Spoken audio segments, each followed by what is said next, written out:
Okay, so in this video we will talk about the remaining last part regarding the tenant, which is the second part I already talked about, which deals with the feature that now that we have stored tenant related information to this business data, like the customer in our case, we now want to restrict the access in such a way that the user that is logged in belongs to a certain tenant, and therefore it should only see all the data of this tenant. In order to make that happen, we can log in as the administrator and once again go to the access groups. And we already saw the session attributes here, which define in this case the tenant ID of the corresponding group. And the missing part sits here in the constraints. So with a constraint you can define basically like where conditions in your SQL code where you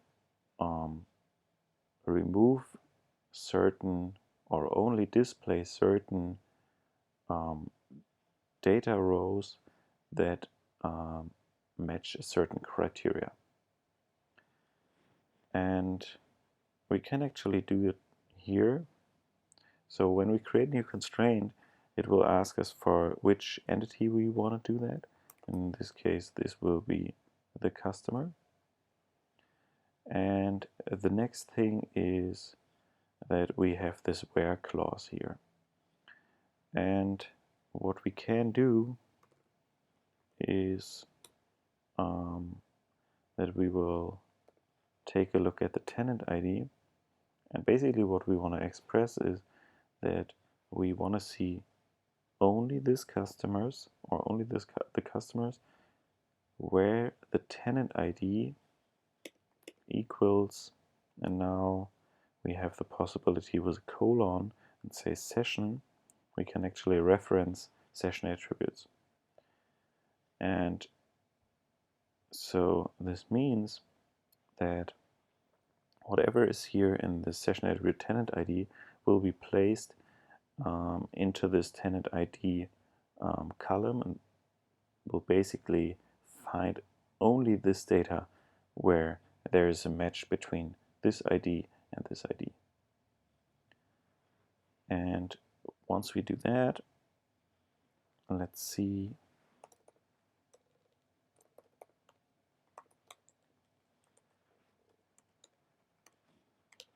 what we now see in our application and especially in the customer screen. So as you have seen in the last video, we only created this Bart Simpson and associated a particular tenant because of the fact that we were tenant 1 user, and therefore when we created it, the corresponding tenant ID was put into this tenant ID column. We can actually take another look to the customers, and as you might have noticed here, we actually only really see our data because now we cannot even via the entity inspector see anything different. But as you see here, the tenant ID is this value, and in our current session we actually have the same value associated as a session attribute. So we can, just to make it really sure, we can once again go to this customer, and in this case as an administrator I have not this particular problem of seeing only the data. And why is that the case? Actually, we can just have a look. When we go back in here in this tenant access group, we have defined this constraint. But in this upper access group, there is no constraint. So this means that this constraint will only apply to all users that are directly in this access group or to users that are in access groups that are below this tenant 1. And therefore, when we take a look, as we see the administrator is in this company access group, it has no constraints, therefore he's capable of seeing everything. So when we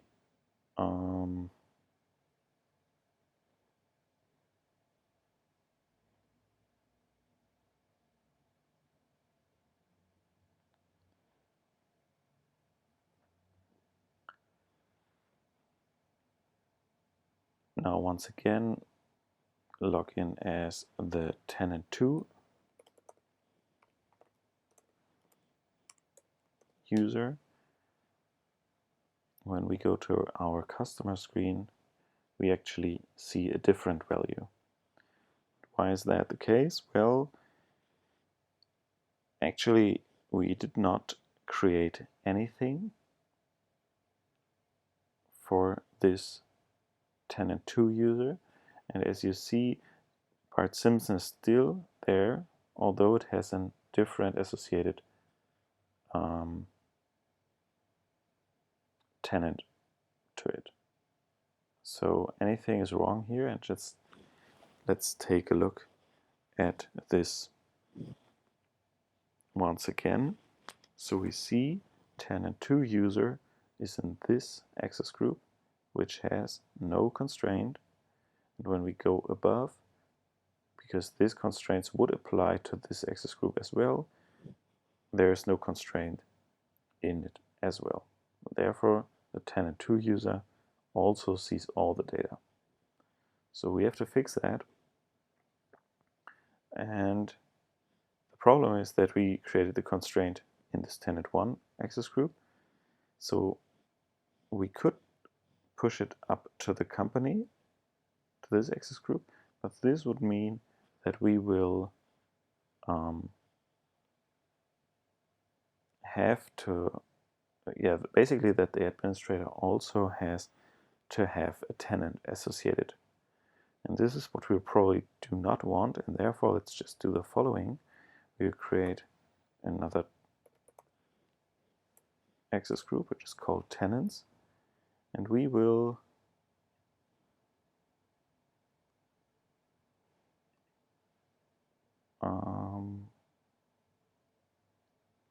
actually place it within these, and we will configure the constraint in here, and the tenant 1 and the tenant 2 we will actually configure differently. And we can just drag and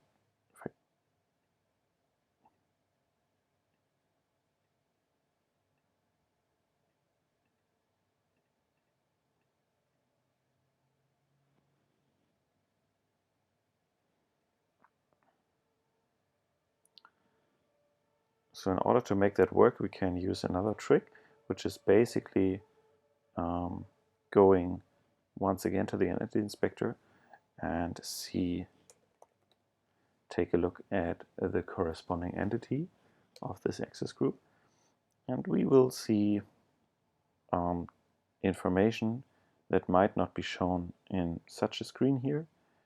So therefore it's actually kind of an interesting use case.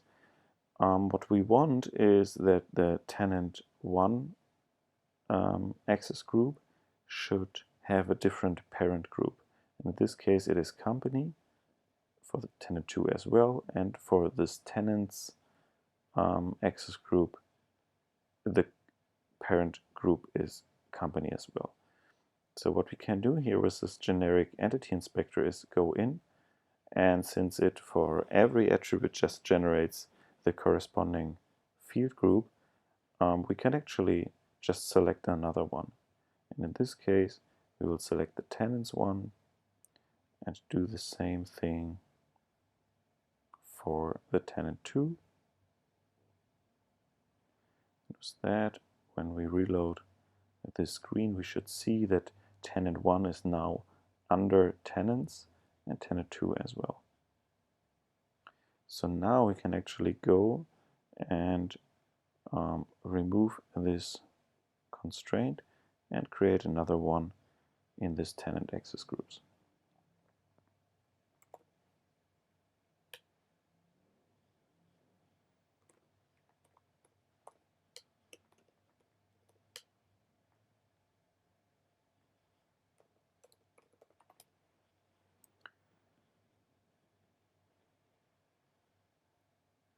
So when we now once again log in as tenant2 user,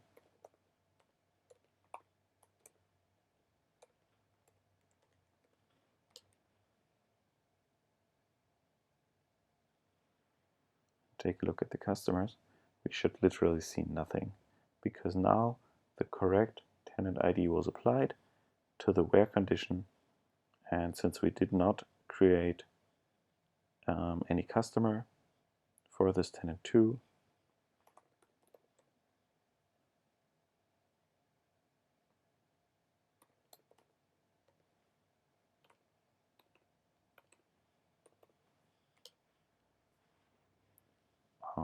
yeah, now we have basically one customer to this tenant, and